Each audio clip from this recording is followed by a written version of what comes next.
Hello, everybody. Welcome here. Welcome. This is Mr. Childers.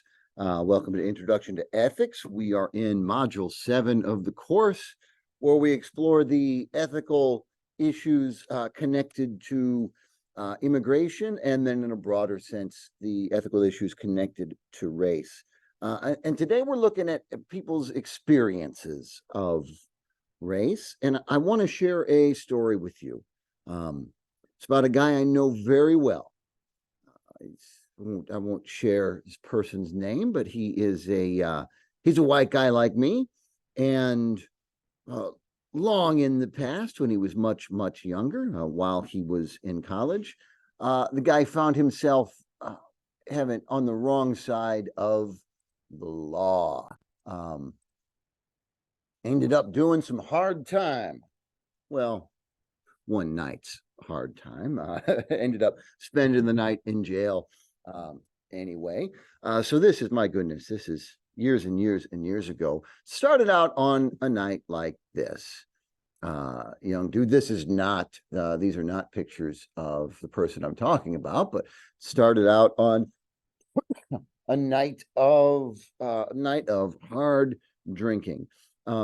Not necessarily, certainly not the wisest way to use one's time. I should say that um, intoxicating substances. I've made the choice. Intoxicating substances are not a part of my life and haven't been for years, though I am 44 years old, and 44 years you have the opportunity to do a lot of things. But this is way back in the past, and this young man I know was having a good time out drinking with his friends. And we'll set aside the ethical question of whether getting intoxicated is ethically acceptable or not. If one does go out and have a night like this, uh, and then it's time to go home, what's one supposed to do? Or better yet, what is one not supposed to do? Well, what one is not supposed to do is get behind the wheel of a car. But this young guy, old enough to know better, but no offense to my young students, but too young to be particularly wise, did exactly what he's not supposed to do. So driving drunk on the street, and before too long, he saw the police lights in the rearview mirror. So pulled over, pulled into a gas station, kind of pulled up in front of the gas pump, and the officer of the law knocks on the window. It was an Indiana state trooper, and the officer said, "Son, have you had anything to drink tonight?"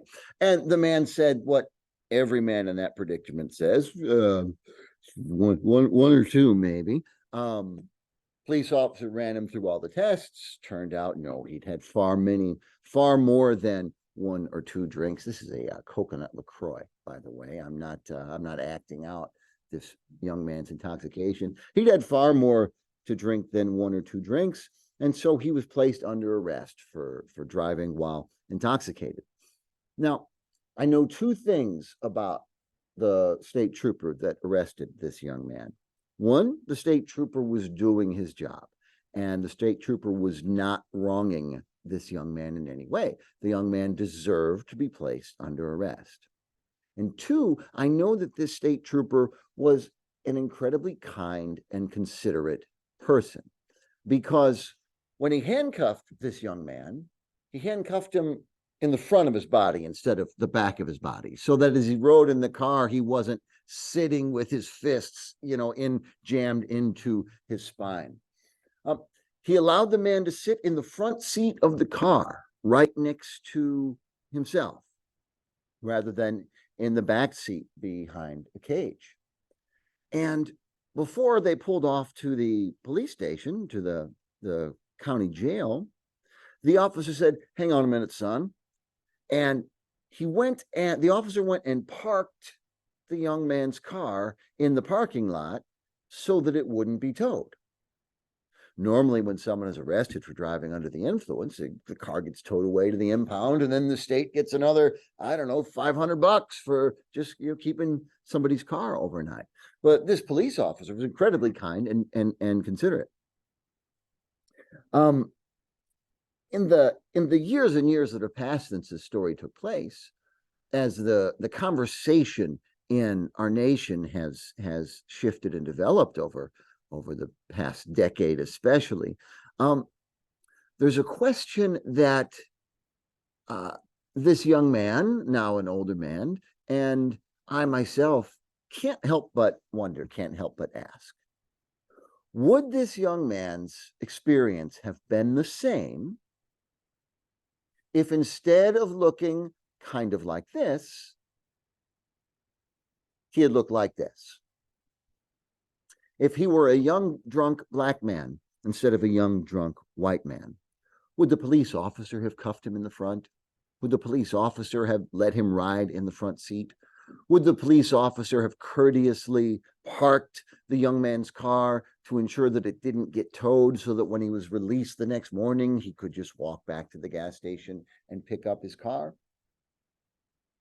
Now, look, I'm certainly not saying that the police officer was a racist. I don't know that. I don't have any reason to suspect that. But I can't help but wonder if the experience of this young man, this young white man, being treated so well by the police might not be an example of what is often called in current conversations in our civilization, white privilege. White privilege. So those who allege that white privilege is a real and active causal force in our society tend to define it this way, as an unearned advantage based on race, which can be observed both systemically and individually. Systemically and individually. So individual racism is not difficult to envision. Hey, let's go beat this guy up because he's Chinese. It's clearly an act of individual racism. But a far more controversial and more slippery topic and harder to define is what's called systemic racism. So first, let me make an aside. This topic and all the topics we'll be discussing, all the conversations we're going to be having in modules 7 and 8 to wrap up this course on ethics are conversations that are intensely controversial in the United States today and are probably much more controversial here in the state of Florida than they are in other places. These are conversations that, if this were a high school class, due to the law in the state of Florida, if this were a high school class, and it is not a high school class, it is a college class taught on a high school campus. But if it were a high school class, it would either be the case that A, we would not be able to have these conversations, or B, the conversations would be very different. Next week, we will actually look at what are the specific regulations in Florida that determine how these conversations can take place in high school classrooms in the state of Florida, which again, I maintain that this is not a high school class, and so that these regulations do not apply to this classroom. Nevertheless, I do want to share a little preview of what we'll talk about, is that the laws as they're written in the state of Florida do not forbid all discussion of these topics. They specifically allow discussion of these topics in an objective manner, which points out what the arguments and perspectives of people are without advocating for a certain position. What Governor DeSantis has explicitly said he is trying to oppose is indoctrination. And I assure you, I am making no effort to indoctrinate you or any of my students or anyone. In almost every instance, I will not even share what my own opinion on the topics are. I will, by the end of this video, share my opinion on white privilege, though I will make it very clear that what I'm sharing is only my opinion, and you're under no obligation to share my opinion. So now back to the question, when we speak about not just racism, but systemic racism, what is alleged by those who argue that systemic racism is a real force in our society? It is alleged that the way our society is organized, the structures of our society, are designed in such a manner such that the result is disadvantage to people of color and advantage to white people. That the disadvantage for people of color is simply the inevitable result of the way our society functions, the way the system functions. You'll notice that under that definition of racism, it is not necessary for there to be any actual racist individual or any actual racist action. If it is the case that systemic racism is a real force in our society, it would remain the case even if there were not a single white person who believed that white people were superior to people of color. The disadvantage for people of color would remain if it were the case that systemic racism is real.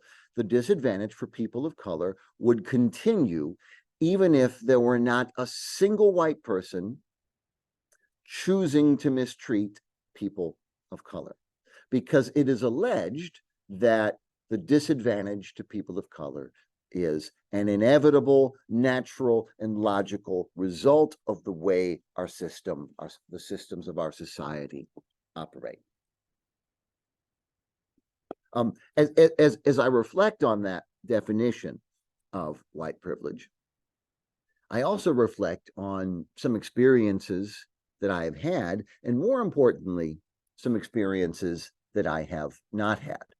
So at no point in my life, ever, not once, have I been followed around a store by a suspicious looking clerk as I wander back and forth through the aisles of the store. For most of my adult life, I was poor as dirt. You know, I had no money until my late 30s. I could not afford to buy most things in most stores. Never have I felt the least bit of suspicion coming my way from the clerk of a store. I would often go into stores just to use the bathroom. And so walk out of the store, walk right through the checkout line without even stopping by the cashier. I didn't take anything. It didn't occur to me to take anything, nor did it occur to me that anyone would suspect that I had taken anything, nor was I ever hassled or even given a noticeable dirty look. I've never once in my life had that experience. I've been pulled over in traffic a number of times, not like millions and millions and millions, but again, I'm 44 years old, and inevitably things happen. Pulled over, and when and anyone who's pulled over gets nervous. What makes me nervous when I'm pulled over? Oh no, man, I forgot to renew the sticker on my license plate. I'm gonna get a ticket. I don't want to have to pay $150 or whatever, and I get nervous about that. I've never once in my life has it ever occurred to me that being pulled over by the police might result in my death. I've never had that fear. The thought has never crossed my mind. You know how, except for on a day like today, when we are specifically having a conversation, do you know how often I think about the fact that I'm white? Do you know how often my whiteness crosses my mind? Zero often. I never think about the fact that I'm white. I never think of myself as a white person. If you handed me a microphone and said, describe yourself, I could talk until I died of starvation, and it wouldn't even occur to me to mention that I'm white.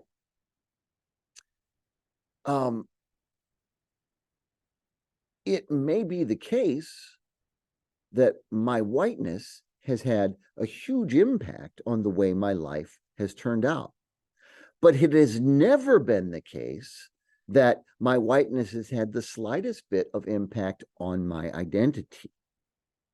I am almost never conscious of being white. Why is that? Those who advocate for the reality of white privilege would suggest it is because in this culture, whiteness is the default setting for human. And because I am part of the majority, because I am part of what is alleged to be the privileged majority, I never have to think about my race. My identity is entirely unracialized, despite the fact that the way my life has played out is surely been impacted in many ways by that race. Is that white privilege? I wonder. And if we were present in class, we'd be, if I had students with me right now, students and I just had we just finished two very good conversations about what white privilege means to them and whether or not they think that white privilege is a real phenomenon. There are those that deny that white privilege is a real phenomenon. And, so what do you think might be the strongest argument against the reality of white privilege? I would say that it's this. I would say that the strongest argument against white privilege is this. So here's a photo taken in rural America in Appalachia. I stayed for a time in Prestonsburg in eastern Kentucky. Particularly the Appalachian region, many other rural parts of the United States, but particularly the Appalachian region, which is it has a massive white minority or majority, a massive white majority. It is not an especially ethnically diverse area. These are communities that are plagued with crippling poverty, with pervasive chronic unemployment due to the simple unavailability of jobs. The industry of Appalachia has long since collapsed. There are only so many people that can be hired by the Dollar General, and there are only so many dollars that the Dollar General can pay the people that it has hired. This is a region of the country plagued by chronic drug addiction which is fueled by unethical doctors who will rent out space in shopping centers, on the other side of the Dollar General, and they'll come to town once or twice a month. They come to town when the folks get their welfare checks, and the folks will sign over the welfare checks, and the doctors will write them out their scripts and hand over their opioid painkillers. It's a region where the state of education is in grave disarray. One could reasonably point out that that public education in the state of Florida is not without its flaws, not without its troubles. But I assure you that this right here is Harvard compared to any of the public schools in Appalachia. So I ask you, my friends, does this little girl look like she lives a life of privilege? Are these people privileged? Has whiteness made these people's lives better? It's the strongest argument against the reality of white privilege, but there is a response to that argument. And the response that advocates of white privilege bring forward is this. White privilege does not mean that white people do not have difficult lives. It means that the color of their skin is not one of the causes of the difficulty of their lives. So it would be argued and pointed out that if next door to this family, if in the trailer next door to this man, sitting on a broken down moped in front of that trailer, were a black man with his little black daughter and his black brother and his black mom sitting in a lawn chair, that the life of that family would be more difficult than the life of this family if all things were equal. So, do I think white privilege is real? Let me give you a flashing red light warning notice. What you're about to hear is my personal opinion, which I do not share very often in this course, and which I never expect you to share. There is no expectation that you will think the same thing that I think as a student in this college course. So I am not sharing this with you in order to indoctrinate you in any way, shape, or form. But this is my opinion. It seems to me that white privilege names a reality that is a vibrant and powerful force in our society. It also seems to me that it names it rather poorly. What is privilege? If privilege is when you receive something to which you were not entitled. So if I invite you over to my house for dinner, not at teacher and student, but down the road after let's say we bump into each other 10 years ago, 10 years from now, and you've become a teacher too. And so I invite you over to my house for dinner. And I don't invite John over to my house for dinner. Have I wronged John in any way? No, because John is not entitled to dinner at my house.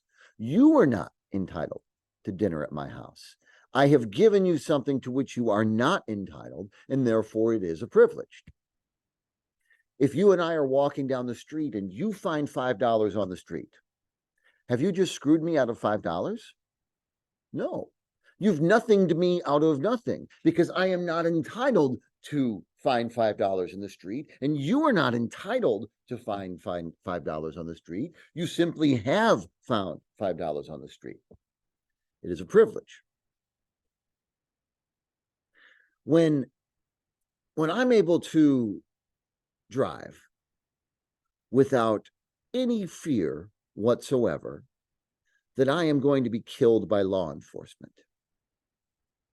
that is not a privilege. Provided I am not actively violent, I am entitled to not be killed by law enforcement. I have the right to not be killed by law enforcement if I myself am not violent. Why do I have that right? Not because I'm white, not because I'm a man, not because I'm straight. I have that right because I am human. If it is the case that our society is structured in such a fashion that there are people who, due to the color of their skin, have reasonable cause to fear that they will be killed by law enforcement, even when they are not behaving violently. If that is the case, it is not an instance of them having been denied privileges. It is an instance of a social system that is actively in violation of their human rights. Were this a high school class, I would not in the state of Florida be allowed to tell you that white privilege is real. And so I am not telling you that white privilege is real. I am telling you that it is credibly alleged that some of our friends in this society's human rights are in a perpetual state of violation. What I'd like you to do is continue watching through the next video in the playlist. The next video in the playlist, it's less than 5 minutes long. It is going to show an experiment that took place in either an elementary school or a middle school in the United Kingdom. It's an experiment that I think vividly illustrates what it is that those who say white privilege is a powerful force in our society, what it is that they allege is going on. But I got to give you a caveat. The video has been criticized loudly and quite fairly as itself unethical. When you see the experiment, know that there are many people who say that it was not ethical to, excuse me, I just burped. There are people who say that it was not ethical for the school to have, for these teachers to have run this experiment on young children in the first place. And I got to say, I sympathize with that argument. It probably was not ethical. However, the experiment was run and the results are very illustrative. So I do ask you to continue watching through the next video in the playlist. That will cover a single session of class. If you're looking to cover 2 sessions of class, then continue to watch through the 2 more videos that follow. So day 1 of this topic is this video and the one that follows. Day 2 are the 2 that follow that. Does that make any sense? Oh, you can't answer because that's not how videos work. Thank you for your time. See you next time.